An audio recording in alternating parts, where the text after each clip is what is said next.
Hi viewers, আমি Tanvir Wahid America থেকে বলছি। আশা করি সবাই ভালো আছেন।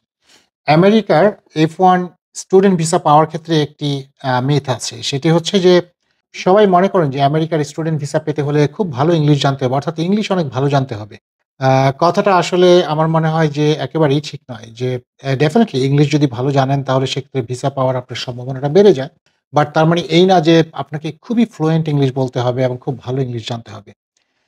সো যেটি হয় যে আপনি ইংলিশ যদি ভালো জানেন ডেফিনিটলি আমেরিকায় আসার পর যখন আপনি পড়াশোনা শেষ করবেন, সেক্ষেত্রে আপনার যখন আপনি ক্যারিয়ার শুরু করবেন সেটিতে আপনার অনেক হেল্প হবে। বাট আমি শুধু বলছি ভিসা পাওয়ার জন্য, আমেরিকান এম্বাসি ফেস করা এবং ভিসা পাওয়ার জন্য যে খুব ভালো ইংলিশ জানতে হবে ব্যাপারটা আসলে সেরকম না।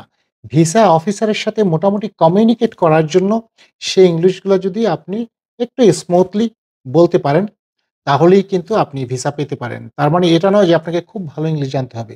এরকম অনেক স্টুডেন্ট দেখেছি যারা IELTS এ 7 পেয়েছে, 7.5 পেয়েছে।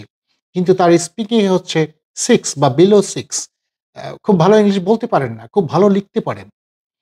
যেটা হয় যে খুব তার লিসেনিং ক্যাপাসিটি খুব ভালো, আন্ডারস্ট্যান্ড করতে পারেন খুব ভালো। কিন্তু বলতে পারেন না।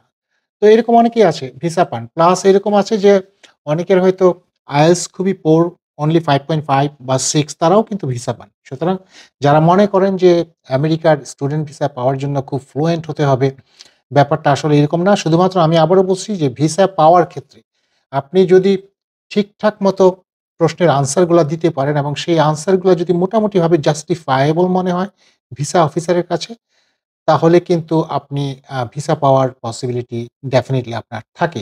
ইভেন দো আপনি ইংলিশে খুব ফ্লুয়েন্টলি কথা বলতে পারেন না।